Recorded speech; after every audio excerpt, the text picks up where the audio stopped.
What's up, guys? Welcome back to another episode of the Brilliant Resilient Experience. Shortly after that, we found out that he had cancer that went from his lungs into his spine. He had a broken back. Like, he had showed up to my fight with a broken back. And that's just the type of person my dad was, and he's instilled that to me. I'm my father's son. So that whole camp, right after that, he went to the hospital, and it was about a month and a half before we lost him. The whole camp, I was just going straight from the hospital to the gym and back and forth. And we moved him into hospice care at my parents' house. I was sleeping at my parents' house, taking care of him throughout the night. I think I lost him about a week and a half before that Scoggins fight. As soon as me and him got in there, I just emptied everything out. It was the perfect fight at the perfect time for me. I get to pour everything in. As soon as we got to the cool down room, I was just bawling my eyes out. Today we have a very special guest. He is a bare-knuckle boxer currently fighting in the bare-knuckle fighting championships. He is currently undefeated in bare-knuckle boxing, but he also has an impressive MMA resume as well. And he has a professional record in MMA of 22-11. So 33 professional fights under his belt in the MMA world, and then now transitioning to bare-knuckle boxing, where he is about to fight for the BKFC bantamweight title. Not only is he a fighter, but he's also an owner and head coach of his gym, Modern Warrior MMA. He's from South Carolina, and he's also a Marine, so he's a veteran and just an all-around impressive guy. October 20th, he's fighting in Columbia, South Carolina for that BKFC title.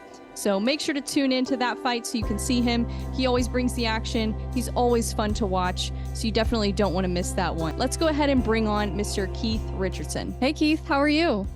Good, how you doing? I'm good. I'm really excited to talk to you. How are you doing today?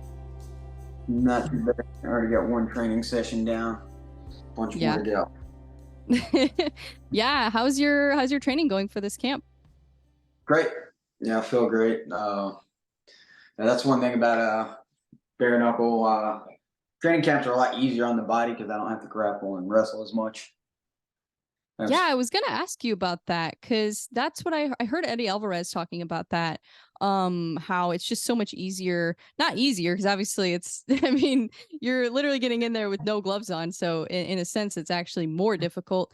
But on the training side of not having to do all the grappling and just focusing only on boxing, how has that been, just being able to focus on one aspect of martial arts? It's great. I still have to do a considerable amount, just because I'm running the gym and teaching and stuff like that. But I don't have to go hard as much, and it's the wrestling, the grappling is what really starts tearing your body up. Just beating on you. So the training camps are a little bit easier. Fights can be a little bit harder depending on how they go.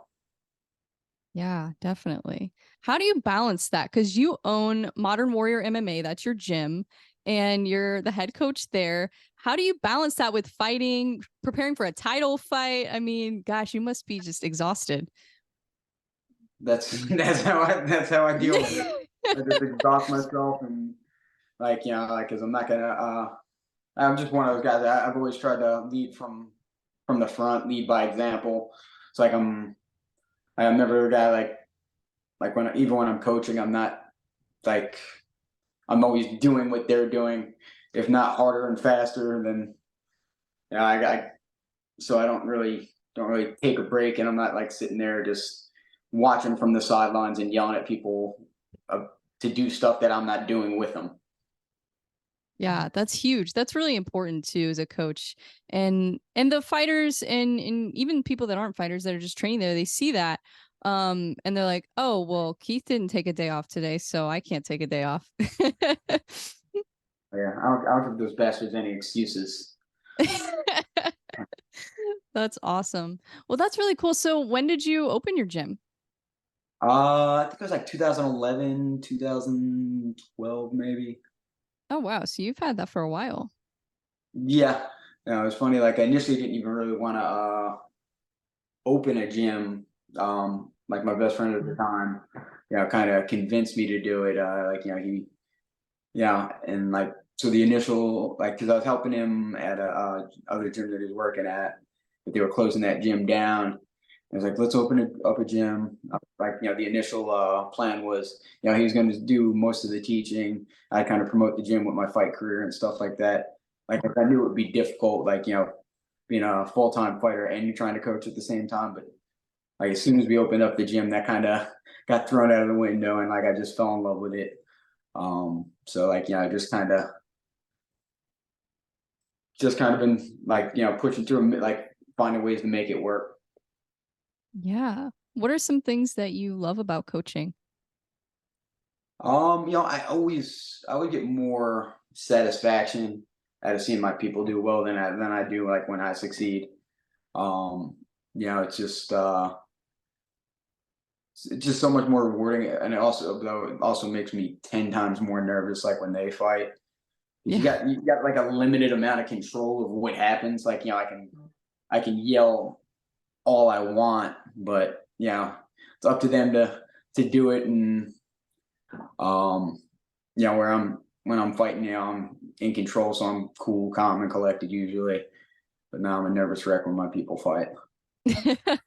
Yeah, I could imagine. Well, and you can't want it more than they do, but sometimes it's hard not to because, you want your gym to be successful, you want your fighters to be successful. And, I could see like as a coach kind of putting pressure on yourself too to have your fighters win and succeed. And yeah, that's gotta be intense, for sure.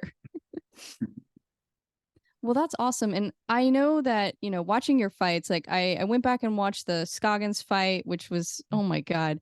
Anybody listening to this, if you haven't seen Keith Richardson versus Scoggins, that fight was honestly one of the best fights I've seen, like best bare knuckle boxing fights I've ever seen. It was just, I mean, what kind of injuries did you have after that? Like your face was kind of messed up, not gonna Oh yeah, lie. no, yeah, I still got like that one left, you know, a little bit of scar tissue on my eye.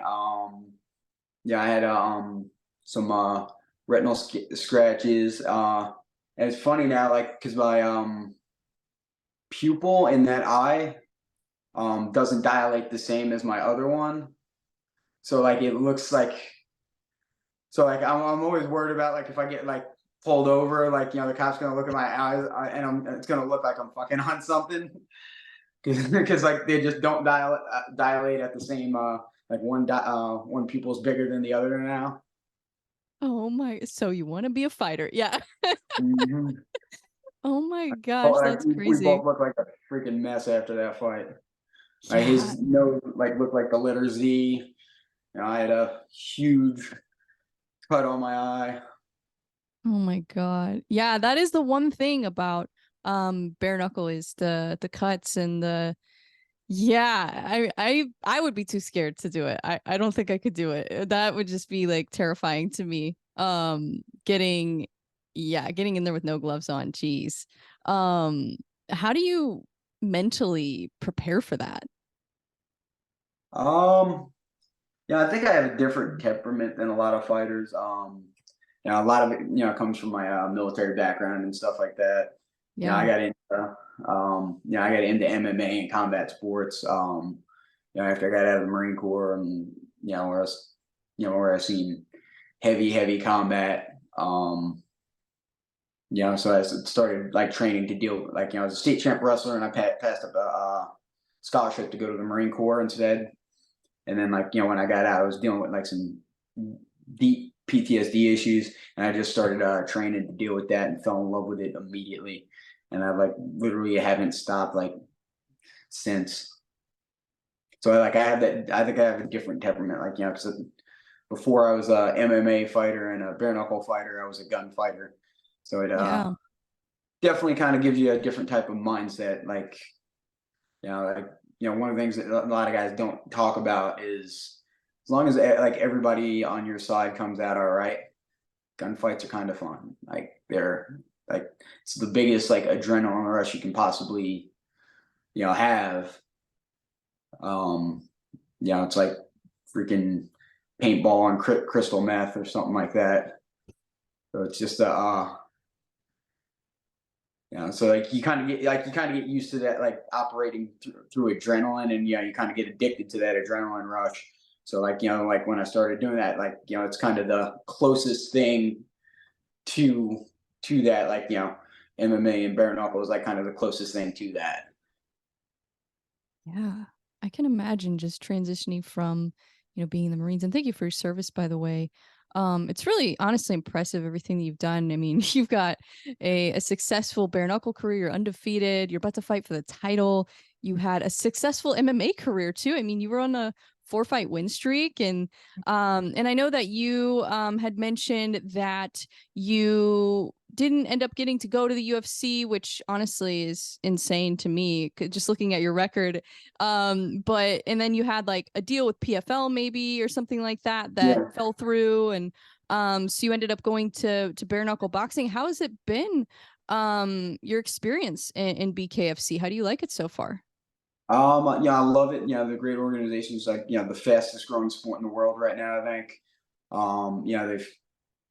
They've like, welcomed me with open arms. Like, they've really, allowed me to grow. Like, they've helped, they've given me plenty of great opportunities, plenty of great fights to push me along. And, you know, so they've, and they've allowed me to thrive. That's why I'm fighting for the belt now.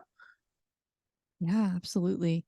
Well, in the bare knuckle boxers and bare knuckle MMA fighters, they're just a different breed. It seems like you are just completely different than like your typical MMA fighter, and obviously anybody who's willing to make that walk to the cage is obviously tough and has guts. It takes guts to do that. But to get in there and do what you're doing, like it's just a completely different whole level of mental toughness and resilience. I really admire that.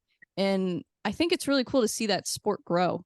And I know there's, some people that, maybe they're used to the UFC, or maybe they're used to whatever, and they're like, oh my God, what is this? This is crazy. And, and yeah, it is a little bit, but it's fun. It's exciting. It kind of reminds me of like the old days of fighting. And it's cool to see just, the fighters putting on entertaining fights for the fans, and also, getting paid well doing it. And yeah, it's exciting. I'm really glad to see it grow. I've been watching BKFC for a while now. I started watching it probably like 2 years ago, I think, when Julian Lane was fighting. I can't remember who he was fighting. That was like the first fight that I watched in bare knuckle. And then I started getting back into it like a few months ago. I'm trying to remember. I think it was the card before Mike Perry versus Rockhold that I kind of started getting back into it again. And Yeah. then I saw your fight. Because your fight was on the card with Bryce Hall, right? Yeah, Or was it the one yeah, before that? yeah. Okay, it Uh, was. I get them all mixed up. yeah, because I've been pretty active since since the first one. Like, this will be my fourth bare knuckle fight in a year. Like, not too many guys have Wow. already had that many fights, that many bare knuckle fights in a year. So I've been like banging them out pretty quickly. It Yeah, I fought on the one with Bryce Hall, and then I fought on one in Greenville in about April, and then the Scoggins fight was in January. Wow, yeah. So you've been staying busy. Is it easier to be more active in bare knuckle boxing than it is in MMA, you think? Um, Honestly, I think it's probably a little easier to be more active in MMA. Really? Huh. Um, Interesting. a little less. Yeah, you don't generally you don't have to deal with cuts as much. Oh, good point. Yeah, and damage to your hands if you're not you're not doing your knuckle conditioning as much, or like even with that, like you still hurt your hands relatively easy. That's one of the downsides to it. Yeah. Um, and with MMA, like depending on what level you're at, like there's a lot more of events where like bare knuckle, like there's really only two major, like two Mm. organizations, and and generally if you're fighting for one, you're not fighting for the other. So yeah, there's not as many opportunities, I would say. Sure. That makes sense. So your last fight, you got that knockout in what, like 17 seconds, was it? 37. 37? Oh, I was Yeah, close. I got the yeah, not, 7 right. yeah, not that quick. There It was seemed more that of a feeling quick. out process. Still pretty dang quick. 37 seconds. Did you know that getting that, quick finish, that first round knockout, did you know that if you did that you would be getting that title shot, or how did you feel about, kind of being in contention for the title? Yeah, I think, I kind of had a feeling that, like, if I, some of the things that I've talked with the organization, stuff like that about, even in the pre-fight talks,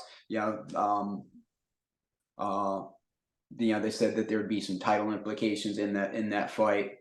So I figured, if I had a real impressive performance, I'd definitely, definitely push me up the line. So that's why I Yeah. was really like that. That was part of the reason why I wanted to fight again so quick, especially because the fight before that yeah, I didn't get banged up either. So I wanted to get right back into it so I can try to cement myself into that title picture. Yeah, definitely. It was a beautiful performance, by the way. I love watching you fight. You're just so fast, first of all, incredible speed. Like, it's kind of crazy watching you fight. You just kind of like fly around that ring. And one thing I noticed in that fight is you kind of switch stances sometimes. You switch to southpaw to throw that combo. I can't remember. Was that a hook you threw, a lead hook? Yeah, yeah, I switched southpaw through a lead hook into the straight left, but didn't really need the straight left. It was something that we noticed, something that me and my coaches noticed on film. He was a long southpaw, had a tendency to try to lean off, and if he didn't pick up on the switch, which, like, that's one of the advantages to, I switch my stance a lot, like, and very fluidly. Um, that if he didn't pick up on it, he'd kind of lean into the hook, and it would land nice and solid. And yeah, that's what happened. Yeah, well, that's a great game plan. It's good you caught that. Yeah, it was impressive, and even the fight before that too. That was one thing that I noticed is like your stance switching, your footwork is just absolutely incredible. You really just dance around that ring. It's really something to see. When did you really kind of start learning that boxing technique? Is that something that you focused on when you were in MMA, or is that something that you kind of have honed those skills a little bit more since transitioning to boxing? Um, no, that's something I started doing in MMA pretty consistently. Um, I was already fighting pro, and, like, it's funny because I started off as a slow-footed wrestler, but, like, I was just constantly working on my footwork. Um, and then I would say I was probably at least 7 or 8 fights deep into my pro career before I even, like, considered starting to switch stances a little bit. And then, like, I started doing some of my training camps over at Team Alpha now. And and it was like when and some of the times I was there was when like Dwayne Ludwig was there. Like, he has that Dutch style where you like, switch stances a lot seamlessly into combos and stuff like that. And I really picked up on it, loved it, and started developing my own style with it. So it was just, progressing into it. And then yeah, once I started fighting bare knuckle, it just fine tuning it to fit into this mold really worked out well. I think it gives more traditional boxers a lot of problems. They're not used to those angles, those lines, and especially you, like, with bare knuckle, where we can work the dirty boxing and the clinch and stuff like that. It gives me some positive angles to work from. Yeah, definitely. Yeah, that was one thing I really appreciated about your style was just the stance switching, because you don't, I mean, you see it, but you don't see it that much. especially like you're starting to see it more now in MMA, like fighters like Sean O'Malley does it, like with stance switching and things like that. But yeah, you don't really see it that much, but it works really effectively if you're, you know, good at it. And clearly you are.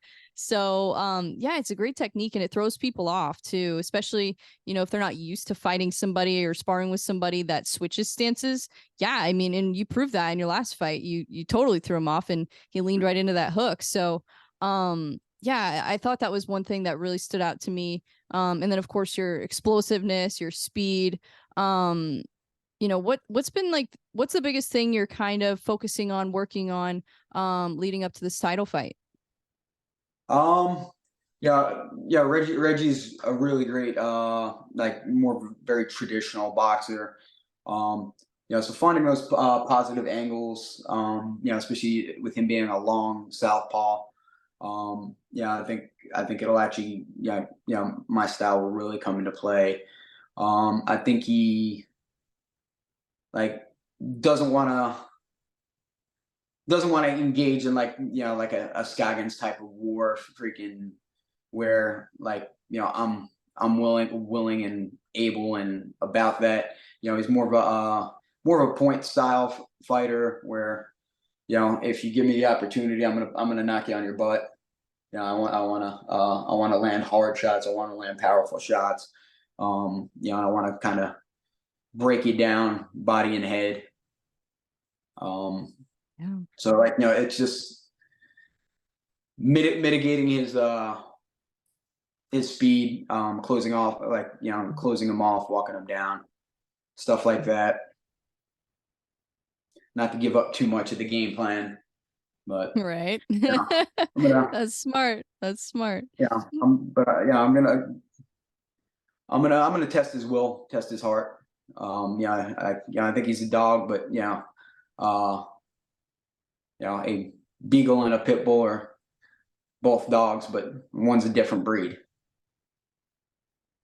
I love that. Well, that's I think one thing too about you is not just your technical skills, like your boxing, like obviously you've got great footwork, you're explosive, you've got speed, switching stances, all those things that we talked about, but your mentality too, your mindset, those are huge things as well. And I think especially in BKFC and fighting in organizations like that where yeah, it's a dog fight.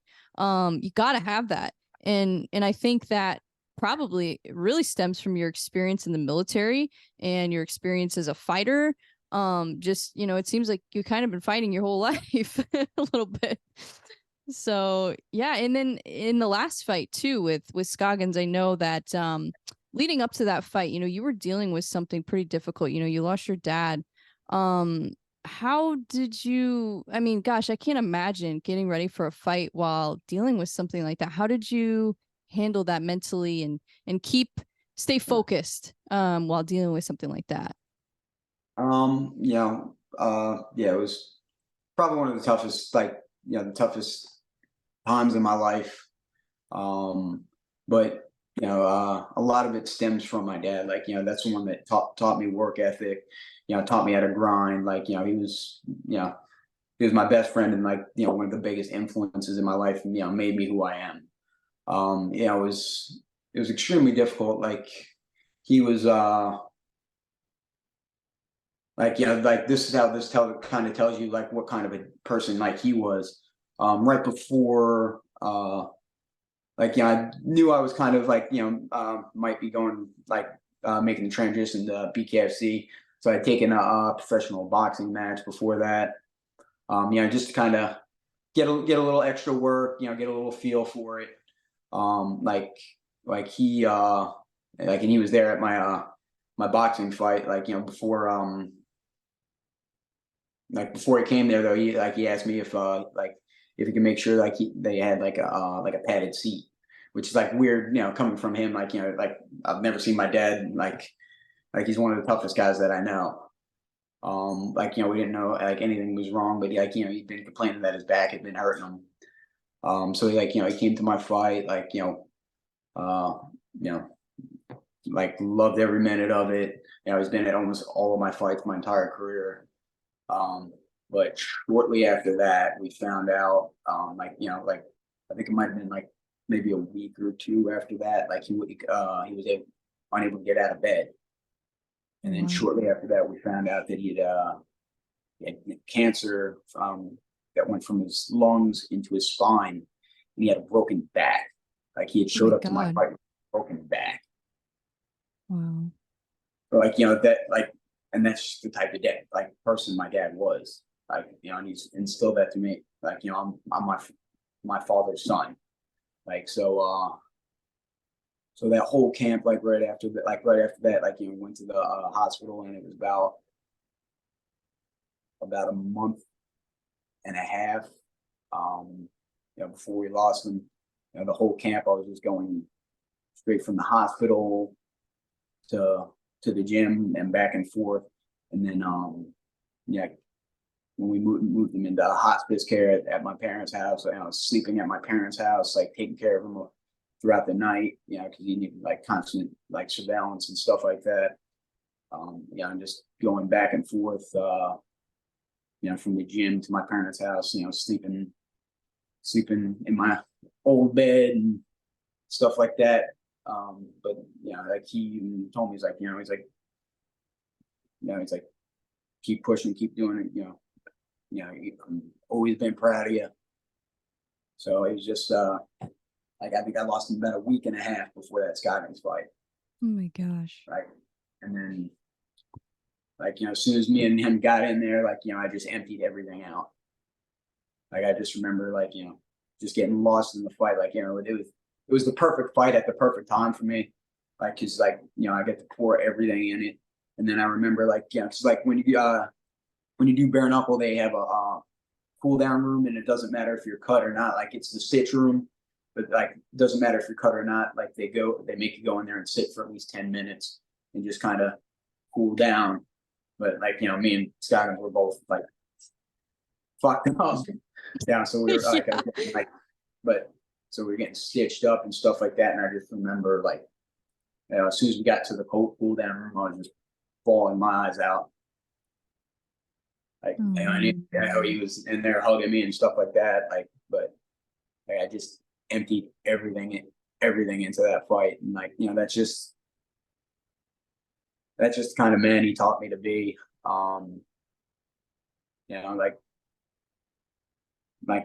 That's how you build mental fortitude. Freaking, the same kind of stuff that I went through in the military. I'd be at him, lose a friend out on patrol, and then I'd be patrolling the next day. It doesn't matter if tears are in your eyes. You just gotta push through, keep doing the job and keep working. But once you get through it, you now know what you're capable of, pushing through. So yeah, absolutely. After all that stuff, it's I know what I can push through. I know what I'm capable of, and I know that it's almost impossible to break me. Yeah, that's amazing. Did your dad do martial arts at all? No, not really. He was just he was just an all-around whiz at mechanical stuff, carpentry. He was just constantly working. Never went to the doctor. He was just an old school just man's man. But without some of the hang-ups and stuff like that. My dad never never had a problem telling me he loved me and stuff like that. So he had all the best parts of just an old school's man without some of those old school hang-ups. Yeah. He was he was one that taught me work ethic. Never take a day off. Would just help anybody that needed help. Even after we lost him, we'd always get people coming up to us telling us stories about stuff that he did for them that we didn't even know about and stuff like that. People that were down on their luck and stuff like that. He was just such a great guy that didn't do things for accolades. I just did it because it was the right thing to do. Amazing. Kind of reminds me of my dad. Well, you were lucky too then. Yeah, and that's something too that like probably more this year and especially like the last few weeks is something that I've been trying to do is just be a little bit more present with my dad cuz my dad like I'm going to be 28 this month, so I'm fairly young, I guess. I don't know. I don't know what young is anymore, but but my dad, he's about to turn 70 next month. Um and so he's older than, most of my friends' parents are that are Yeah. my age. And so it's a little bit different, having older parents. You have to really acknowledge that they're not going to be around forever. And appreciate them while they're here. And that's something I've been just really trying to do more. And you kind of lit a fire under me. Like I think I'm gonna call my dad after this. Well, good. That's good. That's a good thing. Like you'll never regret the time that you spent with your loved ones. Um, Yeah. Never. Yeah. My dad Like, was and in the military too, so maybe that's why. yeah, it's kind of that born again hard mentality. Yeah. But like you were saying, without like all the bad things about it, like he grew up Yeah. with pretty tough childhood, like, got beat all the time and, you know, alcoholic parents and, the whole nine yards. Um and so I think he kind of learned from that and didn't want to carry that into, his family. And, my parents aren't perfect. I'm not perfect. Gosh, I can't imagine being my parents. I would be like, she's a handful. Uh but I do admire a lot of things about my parents, and that's one thing too. Like you mentioned, your dad's work ethic, that's where you got it from. And I think that's where I got it from too.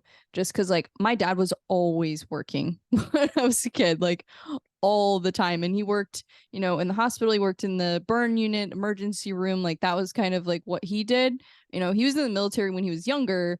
He was in the Navy and he was in Vietnam. And then he kind of like transitioned into the health, field and being a tech, a burn unit tech and stuff like that, and did all kinds of different things. And he was a personal trainer at one point, and he's a big MMA fan. So maybe I'll watch my fight. Maybe I'll watch your fight with my dad. He'll probably love it. But yeah, that's cool that you were able to kind of use your whole experience and everything as inspiration, and I think it just takes a special person to persevere through something like that, and not only just come out victorious, but to pour your soul into that fight like you did. Like, man, that was a special performance, and that's something that I just don't think a lot of people, would be able to do, is to go through that and still prevail and come out victorious. And then, gosh, I just, yeah, have a lot of respect for you. That's really cool. Thank you. Thank you. It's kind of weird, like because like I'm very big on like the family that you acquire to, like like one of the things that we say at my gym is one team, one family. Yeah. Um, which usually you see that from people that like like they don't really have a great like bloodline like family, but like my like I grew up with a great family, like my mom, my dad, my brother, we're all close, like my grandparents were amazing. But like the family that I've acquired has always been like just as important to me as like as my bloodline. Like like it's like, and I think a lot of times you see that like in people that don't have that, but like it's kind of weird that like I've been so big on that. Like like that was like one of the big things that I loved about the Marine Corps, like the brotherhood that we had in there. Where had guys that would literally lay down their lives for you, and you'd lay down your life for them. Like and that's kind of like one of the big reasons why I really love the gym that I built. We've got we've got like a different vibe than most gyms. We're real tight. Like it really is a family. Like like I had to lean on them a lot. Like when I was going through that, and they were all so great and so freaking amazing to help me out. Having that support's huge, and having that bond too with, your teammates and your fighters, and yeah, that's important. I think it's really um something that it doesn't get stressed enough, I think, is yeah, of course you want to train at the gyms with the best coaches and the best training and the best, equipment and all that kind of stuff, but you also want to be surrounded by the best people. And if you're not, it's going to be a lot tougher. And having that support, especially when you're going through something like that, you're getting ready for a big fight, getting ready to get in there with no gloves on. I mean, gosh, yeah, that takes a lot. And yeah, tell me a little bit about how, that how you kind of built that camaraderie and that bond with your gym and your fighters and your teammates.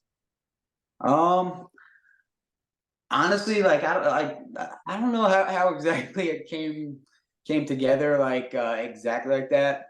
I think um I think it just, I think I got a certain personality that, like, attracts like a certain type of people. Like, I kind of like run it like a little bit, like, when I was in the Marine Corps, like, as far as like how we interact with each other, like, like there's nothing like that we can't say to each other. Like, everybody knows like anything that like we're doing and stuff like that comes from a place of love. Like, we're like, we don't like keep things from each other. Like, we talk about things, like, like nothing's off limits, like, to talk about stuff like that. Like, we just like we're very open and honest with each other, and like, we just have a good time. Like, we don't get hung up on stupid stuff. And everybody knows, like, you know like everybody knows that I give my all for them, so they give it back in return. Like, and it's just kind of one of those things where, like, if somebody's got your back without question, like, you've got the ability to really just, pursue your dreams, and they're in good hands. Yeah. Being around authentic people too, that's always good. There's a lot of fakeness these days, and it's hard to find people who are just real. And I think that's why I love bare knuckle. I think that's why I like it, because it's just like the personalities are great. It's just like people who aren't afraid to be themselves, and just yeah, like we're not perfect. Like I've always thought it's better, to just be who you are, and be yeah, maybe some people might think you're a little aggressive, they might think you're a little whatever they want to say, but it's like, well, this is just who I am, and this is how I live my life. And you'll attract other people who are like that, like you said, because they see how you are, they see your discipline, they see your work ethic, and they see just who you are as a person. And so you're gonna attract people that are just like that, as if you're being authentic. And I think that's important. I think that's important for gyms too, to really have that bond and have that support. um that's huge. That's really cool. um yeah, that's got to be really really impactful, being around people that are like you. um and that's something too that, like, I feel like for the longest time, until I really got into combat sports and MMA, that was something I kind of struggled with, was always feeling like I could never find like my people, like my Yeah. tribe. Like I'm a little different, I'm weird, like whatever. And so it's like whenever I think that's why I really fell in love with martial arts and combat sports, is just because it helped me find people that were, more like me, and just like more welcoming, and not as judgmental. um it's just like it's a different universe, because like being in different jobs I've had, and like even back in like high school and all that kind of stuff, I always felt a little bit judged by people, or like I didn't fit in. And it's just nice to have a community where you feel like you belong a little bit more, and you can just be yourself. And be authentic and find other people who are crazy like you and talk to them and hang out with That's what them. you're looking for. Everybody's crazy. You just got to find your type of crazy. And I think a lot of people don't find that because they're not willing to be themselves loudly. Yeah. If you're kind of hiding who you are, then you're never going to find that tribe because they don't know, nobody knows who the hell you are.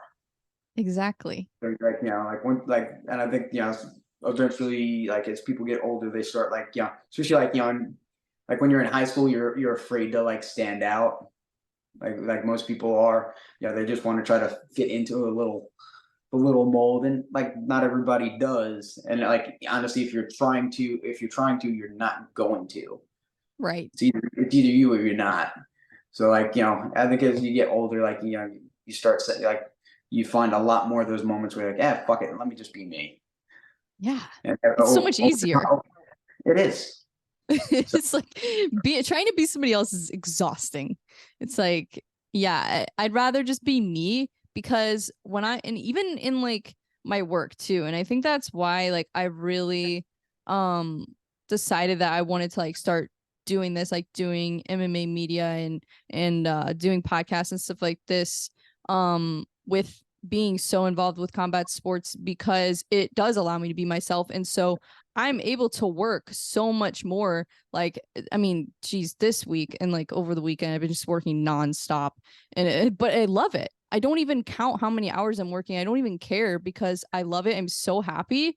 And I'm doing things that I love. I'm talking to people who are like me. I'm interacting with people who are on kind of the same wavelength as me, same frequency, and have the same mindset. People even just little things that I do, people think I'm crazy, for just being into all the different things that I am. And especially being female too, and you train with some female fighters, so you probably know, and I'm not a fighter, but I've trained, and I think we do have a little bit of a chip on our shoulder sometimes just because of that. They're all next level nuts. Yeah, but it's good. It's fun. Yeah. We spice things up, but yeah. But I do think that it's important, because when you love what you do and you're being you, it is less exhausting. You can just keep going and going and going, and you never want to stop, because you're not trying to be someone else. You're not forcing anything. You're just doing what you naturally want to do, and you're being around people who you naturally gravitate towards, and having that, it makes you feel happier. And even in times where, what you were going through, or obviously not a happy time at all, but you have purpose. And I think that is the difference between, somebody who works a 9-to-5 job and somebody who's doing something like you're doing, is that your purpose is helping drive you. So your work ethic isn't going to go away just because you have an issue in your personal life, just because you have something that you're dealing with. Your purpose is going to drive you and fuel you, so that way you're able to overcome it, because you're not just doing it for a paycheck. You're not just doing it, for fame, for whatever. You're doing it because you love it, and you're doing it because you're passionate about it, and it's who you are. And so I think that's so important and so huge, to have a purpose, and just, and I know that, part of it probably is, you mentioned you're a little bit of an adrenaline junkie, and so that probably has something to do with it too. But when I see somebody like you putting in the work that you're putting in, and having that kind of dedication, it really does show that you are extremely passionate about this. And I mean, you own the gym, you have all these things going on, you're fighting, you're getting ready for a title shot, this is your life. And do you think that is a key to being successful in combat sports and MMA, is just kind of having that obsessed, I guess, mentality, if you will, and making it, your purpose, I guess, in your life's goal? Yeah, absolutely. Because there are there are not really too many other like sports or things that like affect more aspects of your life than combat sports. Yeah. From what you eat to how you sleep, like like it it has its place in every aspect of your life. So like if you're not if you're not borderline crazy when it comes to it, um like you might be doing the wrong thing. Yeah. Um, like it takes that borderline insanity, like I think, to really succeed in this sport. Like there's always going to be some outliers, like guys that are just ridiculously like ridiculous athletes or something like that, where like you'll see guys that don't do the right things and still freaking hit the right places, and they're fucking frustrating as shit. Like fuck those Yeah. guys.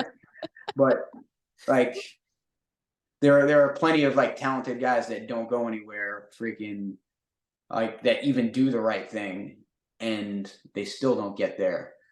So like if you're not giving yourself like every opportunity, like good luck. Like you're probably not going to reach where you want in this sport, because this is a sport that like it it really does affect every aspect of your life. How you interact with people, like it takes up so much time. It affects how you eat, what you drink, what you weigh. Like you're checking your scales all the time. Like there's no other sport that really that really touches every aspect of your life than combat sports, I think. Yeah. Well, and then like even, a lot of fighters have a lot of things going on top of it too. You all have, family, you have some fighters have kids, wife, all that kind of thing. And I can imagine that being tough to balance all that. And also, with even just finding people, friends, relationships that are willing to kind of put up with all that, and see beyond, see the greater purpose of what you're doing, and see that like, oh yeah, all these late nights and all these early mornings and all this work that you're putting in, which seems crazy. It's like, okay, they don't see it as crazy because they see what you're doing, they see what you're working toward. And I think it's important, to have people like that, and it can make or break you. Like there's plenty of fighters out there that, they have the wrong people in their life, and it really does kind of change the trajectory of their career. Yeah. Because, they may have people in their life that don't necessarily believe in them as much as they believe in themselves, or they have people in their life that aren't 100% supportive of what they're doing, and it can make it really difficult. So yeah, it really does affect everything in your life. Like literally everything. Friendships, relationships, yeah, your diet, your health, injuries, all that kind of stuff. It's crazy. Yep, I have no idea why I fucking do this shit. Like, it's funny, like that's literally like um I usually have the same thought like every time, right before I like right before I do my walk for the fight. I'll be warming up in the back and stuff like that. And like, right before they're ready to call me out and stuff like that. Especially like, in MMA, like my last thought is usually, I'm about to fight another grown man in my underwear in front of thousands of people. This is the dumbest way to make a living I could possibly fucking think of. And they're like, like Richardson. I'm like, all right, let's go. Time to go. And like that's usually like my last thought before I like head out there and like get ready to scrap. That's hilarious. I love that. That's so funny. Yeah, I couldn't imagine. That's yeah. I mean, even sometimes I think I'm crazy, and then I see, what fighters do, and I'm like, wow, that's a whole different level of crazy. But it's cool. I love it. It motivates me. I think that's another reason why I think I'm able to stay so motivated and work so hard, is because I see all the work that like the fighters put in. Especially, you know, somebody like you who's just absolutely crushing it. I mean, gosh, you're just killing it right now. It's really cool to see. And I'm excited to see you fight for that title. Um, that's gonna be really cool. That's gonna be really cool. And that, I mean, that's a pivotal moment in your life. Yeah. Uh, I've been working towards it for a while now. But like especially the last couple of years, like everything's been going good, but like I had hit a stall, like career wise until I started like doing BKFC, and now it's really reignited my career and like just that flame inside. Yeah, So absolutely. looking forward to getting a fight in front of home state crowd and get Oh yeah, that because belt. it's in South Carolina. Yep. That's awesome. About like 45, 50 minutes from where I live. What area are you in South Carolina? I'm not super Um, familiar with it, but I've been yeah, there. I'm right near the border. I'm right near the border in North and South Carolina, so I'm like right by Charlotte. Oh, okay. Yeah, so I'm about like 20 minutes from Charlotte. The fight's in Columbia, South Carolina. So it's like it's about 50 minutes from where I live. Well, that's cool. You don't have to travel and all that. I mean, I guess Um, it's like a little travel, like an hour, but that's not bad at all. yeah, At least you don't have to like fly 28 hours or something crazy. Like, yeah, like I was talking to somebody who fought in Singapore recently, and I was like, man, that's got to be stressful, all that travel. Oh my God. Like that yeah. on top of the fight, like, geez. So that's Oh, dope that you get to fight pretty much in your hometown. yeah. I just got back from North Dakota this weekend. Coaching one of my fighters that was fighting on the Cage Fury card, and Oh, nice. that travel was nice. Like because there was about one cab in the whole city getting operated at that time. Like so, we get done, and then there was like one shuttle for the whole casino. So we got done at the fights at about like 11 or 11:30, and we had to be on the shuttle to go to the airport at 2:30 in the morning to get Jeez. there at 4 a.m. But they don't even check bags until like 6:30. So like I'm sleeping on the floor of the airport lobby, like just like splayed out like like refugees. So like that was a fun traveling trip right there. Oh my gosh. Yeah, traveling wears me out. I I love traveling. I wish I could do it more. But yeah, I get exhausted. And like I think the last actually, now that I think about it, the last trip I went on I think was South Carolina. Is Charleston? Is that South Yep. Carolina? Yeah. Yeah. Okay. I always get them Yep. mixed up, north and south. Yeah, that was the last place I went. That was, oh my gosh, that was geez, that's been like over a year now. I need to get out. Yeah. Do some more traveling. Hit the I road. know. I am going to Florida in October, so that'll be fun. My sister lives there, so Yeah. I need to make more visits, Yeah. for sure. Yeah. But Take like the I show on said, the road. yeah, exactly. That's what I plan to do. I plan on maybe meeting up with Dave at the headquarters at Fight Bananas, so that'll be fun. Who knows My what buddy kind of. Dave. Yeah, Dave's so cool. Yeah, that'll be fun. But I want to go to a BKFC fight sometime. So if the timing lines up one of these days, I'll definitely have to check it out and go to an event. That'd be dope. October 20th. Just saying. Dave, you want to Yeah, cover Dave. BKFC? Let's get on this. Well, if I don't go in person, I am gonna do a post show on YouTube for you. So I'll cover the fight afterwards and yeah, talk about all the action. It'll be fun. Uh-huh. And you can say the words and do. That's right. That's right. I'm already practicing. That's exciting. That's really cool. Yeah, I'm excited to watch the fights. I mean, I love watching BKFC in general. I'm gonna watch this Friday too. Juggernaut. That's gonna be fun. Mhm. So yeah, and it's been fun to kind of, it's cool to watch UFC. Obviously, that's my main focus is like MMA. And like this weekend, I covered my first live event, which is really cool, and I got to do post fight interviews. That was fun.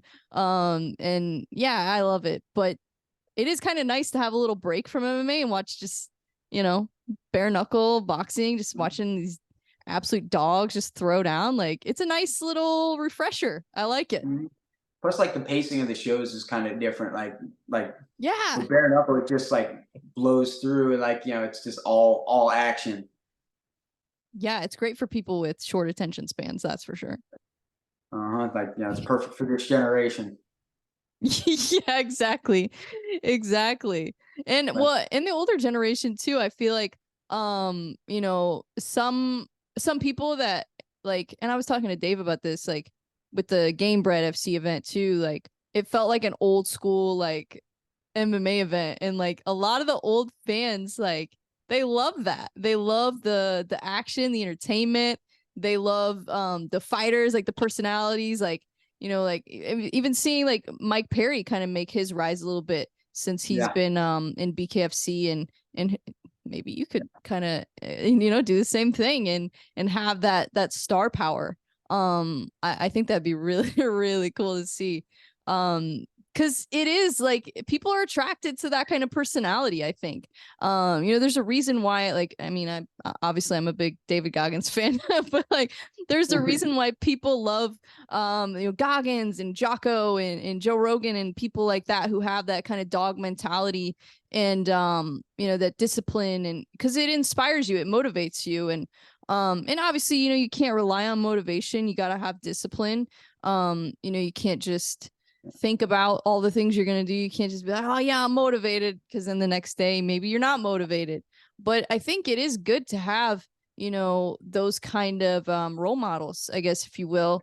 Whether people think it's, you know, healthy, crazy, whatever people are going to say, but for the people like us that are a little crazy, it's great because we have people that we can like identify with and be like, oh, I'm not crazy, you guys are crazy.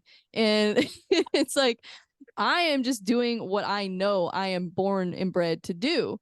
And that's why I think what separates you, what separates people like you, people like David Goggins, people like Cam Haynes is another one, like just that dog mentality and persevering and kind of just having yeah, just like an unwavering mental toughness, and um it's really cool. The resilience too. And I think people really are drawn to that, especially nowadays, it seems like. Um People need it. We've gotten too soft. Yeah, definitely. I agree. Like, funny thing about Jocko, me, we actually were in Ramadi at the same time. Oh, really? Wow. Yeah, like my guys did like some of their sniper insertions and extractions and stuff like that back then. They Wow. were out in the same AO at the same time. That's crazy. Huge Jocko fan over here. Mhm. That's really cool. Yeah, and I think that military background too. Um, yeah, you've got some star potential. I really do think so. And like not even just of like, you know, like nowadays, like you can get famous from doing pretty much anything. Like it's ridiculous. Yeah, Like I mean, it's just some of the stuff I see, I'm like, Jesus. But I think that what you're doing is cool. Like you have the potential to kind of, I guess, accidentally become a huge star. Just because people are going to be drawn to, yeah, like I said, your mindset and just your whole story. I mean, it's incredible. So, and that's what really people are drawn to, especially with a fighter. Um, like, yeah, you can talk all the trash you want. But when you have a story like that, I think that's more compelling to people than somebody who just talks a bunch of shit. yeah, Um, yeah. Like not everybody's gonna be Conor McGregor. Like like yeah, like honestly, too many people try to follow his lead. There's one of those. Like and then there's enough. Yeah.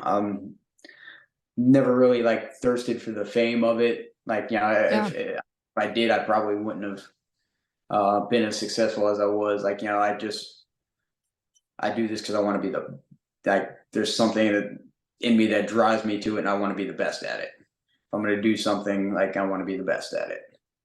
And I I'm love willing that. to work to try to get there. So it's just gotta seize the opportunity now that I got it. That's amazing. I love that mindset. Yeah, because when you're driven by internal things more than external, that's when you really are able to see that success more, because you're not looking outward and thinking, oh, I could get this, I could do that.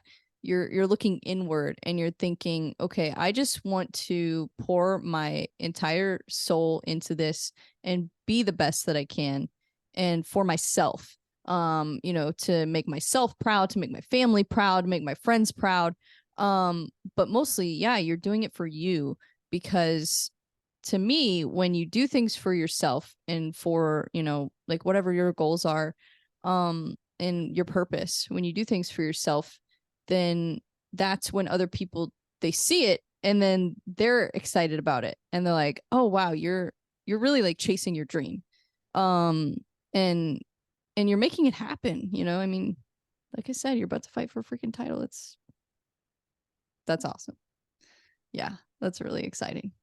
Very cool. Well, is there anything else that you talk about? Any shout outs? Where can people find you?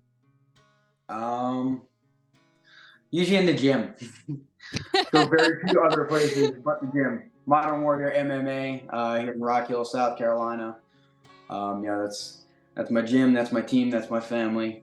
You know, we got tons of great fighters coming out of there. You know, actually, gotta give a shout out to Brian Battle.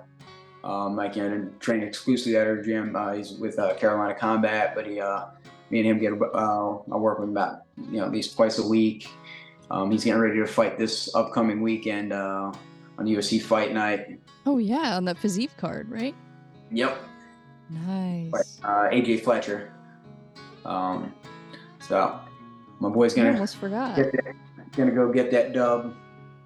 That's awesome. Yeah. I'll be watching that one too. Yeah. It's a fun weekend of fights. BKFC Friday, UFC Saturday.